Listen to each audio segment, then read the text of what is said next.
إبراهيم وعلى آل إبراهيم إنك حميد مجيد. اللهم بارك على محمد وعلى آل محمد كما باركت على إبراهيم وعلى آل إبراهيم إنك حميد مجيد. আসসালামু আলাইকুম রহমতুল্লাহ। ওয়ালাইকুম আসসালাম। কি অবস্থা রায়হান, কেমন আছেন? আলহামদুলিল্লাহ ভালো আছি। Welcome to casual marketing by ব্রিংটিউট। আচ্ছা, ক্যাজুয়াল মার্কেটিং শুরুতে যেহেতু বললা, অবশ্যই জানা দরকার যে ক্যাজুয়াল মার্কেটিংটা কি। তার আগে আমাদের একটা সংক্ষিপ্ত পরিচয় দেওয়া দরকার। আমি হাসিবুল হাসান, প্রিন্টিউটের ফাউন্ডার এবং প্রধান পরিচালক।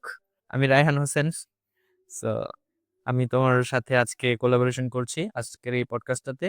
তো আমরা যে কারণে মূল আজকে বসা, হঠাৎ করেই র্যান্ডমলি বসা, উদ্দেশ্য হলো আমাদের যে কোম্পানি প্রিন্টিউট তার বর্তমানে রিব্র্যান্ডিং চলছে। এই বিষয়ে আমরা একটা বিস্তর আলোচনা করব। প্রিন্টিউটের আগের বিজনেস মডেলটা কেমন ছিল সেই ব্যাপারে যদি একটু সংক্ষিপ্ত বলতা। আমাদের বিজনেসটা এখানে কি বলা যায়, এক তো আমাদের রেডি প্রোডাক্ট নেই, আমরা অর্ডার হওয়ার পর প্রোডাক্ট রেডি করে কাস্টমারকে দিই, কাস্টমাইজ প্রোডাক্ট। এটা বলা যায় একটা সার্ভিস, হ্যাঁ, রাইট? আমরা সার্ভিস বলা যেতে পারে, প্রিন্টিং সার্ভিস। আমরা মূলত প্রিন্টিং সার্ভিস প্রোভাইড। বর্তমানে যে রিব্র্যান্ডিং এর করার উদ্দেশ্য সেটা হচ্ছে শুধুমাত্র ইসলাম কেন্দ্রিক। আগে আমরা একটা অর্ডার নেওয়ার সময় হালাল হারাম চিন্তা করতাম না, এখন আমরা একটা অর্ডার নেওয়ার সময় অবশ্যই হালাল এবং হারাম চিন্তা করব। সে ব্যাপারে আসা যাক। এখন কি কারণে আমরা শরিয়া কমপ্লায়েন্স সিস্টেম রিব্র্যান্ডিং করার সিদ্ধান্তটা নিলাম? আমার লাইফের গোল এবং আমার আর্নিং এর সোর্স যাতে পুরোপুরি হালাল হয়, সেই চিন্তা থেকেই আমার ওন করা কোম্পানিকে আমি শরিয়া ভিত্তিক কোম্পানি হিসেবে রিব্র্যান্ড করার সিদ্ধান্ত নিয়েছি। আচ্ছা, খুবই ভালো উদ্যোগ। পলিসি এবং পুরো রিব্র্যান্ডিং করছি এই উদ্দেশ্যে, নতুন কাস্টমার এবং এক্সিস্টিং কাস্টমার সবাই তো আমাদের এই নতুন ব্র্যান্ড দেখতে পাবে, এবং যেখানে আমরা আমাদের পলিসি স্পষ্টভাবে প্রচার করব যে আমরা পরিপূর্ণ শরিয়া ভিত্তিক একটা কোম্পানি, কোনো ধরনের হারাম সন্দেহজনক প্রোডাক্ট বা সার্ভিসের প্রিন্টিং এবং ডিজাইন করব না। আলহামদুলিল্লাহ, শুধুমাত্র ট্রান্সপারেন্ট বিজনেস কার্ড দিয়ে আমরা মোটামুটি বাংলাদেশের মার্কেটে বেশ ভালো একটা সাড়া পেয়েছি। এই কার্ডটা বেশ এক্সপেন্সিভ। আমি এখানে বেশ ডেমো আছে আমাদের এই কার্ডের। এই যে বিজনেস কার্ড, আমাদের ট্রান্সপারেন্ট প্লাস্টিক বিজনেস কার্ড, এটা যেই শীটে প্রিন্ট হয়, হ্যাঁ, এই শীটটা নর্মাল একটা পেপারের চেয়ে অলমোস্ট 7 থেকে 8 গুণ বেশি এক্সপেন্সিভ। ঠিক আছে, একটা 300 গ্রাম ভিজিটিং কার্ডের প্রাইস যেটা, ওইটার চেয়ে 7 গুণ বেশি এক্সপেন্সিভ এটার পেপার।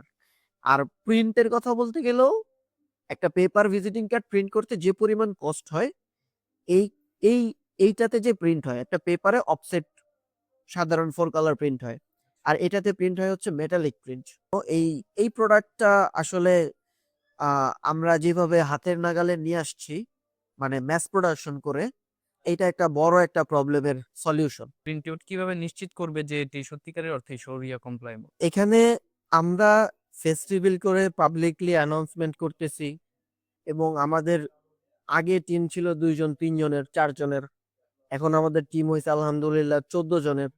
তো 14 জন টিমের সবার সবকিছু রিব্র্যান্ড করছি, এবং আমরা পাবলিকালি মিটিং করে আমাদের পলিসিগুলো তৈরি করে সবকিছু ওপেন করছি, অ্যানাউন্স করছি। বাংলাদেশ শরিয়া ভিত্তিক ডিজিটাল মার্কেটিং কনসেপ্ট এখনো নতুন। আমরা যদি শুধুমাত্র ইসলামিক প্রিন্সিপাল ফলো করি তাহলে কি মার্কেটে প্রতিযোগিতার সক্ষমতা হারাবো? আমার তো মনে হচ্ছে জিনিসটা আমাদেরকে একটা ইউনিক পজিশন দিচ্ছে, যেটা মার্কেটিং এর কনসেপ্ট থেকে খুবই পজিটিভ একটা একটা ইসলামিক বিজনেস হিসেবে আমরা কি শুধুমাত্র মুসলিম কাস্টমারদেরকেই টার্গেট করব না? আমাদের তো মূলত সার্ভিসের মধ্যে লিমিটেশন আছে, মানে কে সার্ভিস নিচ্ছে সেখানে কোনো লিমিটেশন নেই, আমরা সবাইকে সার্ভিস দিব। শুধু ডিজাইন ও প্রিন্টিং নয়, ভবিষ্যতে কি প্রিন্টিউট ইসলামিক স্টার্টআপ হিসেবে অন্য কোনো তারা শরিয়া নতুন সেক্টরে প্রবেশ করতে পারে?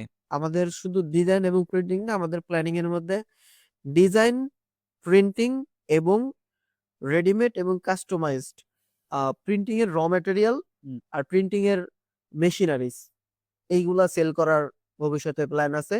প্লাস টিউট কথাটা একটা ইনস্টিটিউটের সাথে যায়। আমরা এখান থেকে প্রিন্টিং এবং ডিজাইন রিলেটেড ট্রেনিংও দিতে পারি। এর মধ্যেই ভবিষ্যতে আমাদের প্রোডাক্ট এবং সার্ভিস সীমাবদ্ধ থাকবে। প্রিন্টিউট একটা টেক সেভি কোম্পানি। আমরা বেশ দ্রুতই টেকনিক্যাল বিষয়গুলা, এআই এগুলো অ্যাডাপ্ট করার চেষ্টা করি এবং যতটা সম্ভব মডার্ন থাকার চেষ্টা করি। তো সেই সুবাদে আমরা এআই কে ব্যবহার করব এবং আমাদের কোম্পানিকে যতটা সম্ভব অটোমেশন করার চেষ্টা করব শরিয়ার উপর ভিত্তি করে। আজকে আমাদের আলোচনা এই পর্যন্তই। আমরা আমাদের ইসলামিক ব্র্যান্ড লঞ্চের ব্যাপারে একটা প্রি পডকাস্ট রেকর্ড করলাম। আলহামদুলিল্লাহ। দেখা হচ্ছে নতুন কোনো পডকাস্টে। আসসালামু আলাইকুম। ওয়ালাইকুম আসসালাম।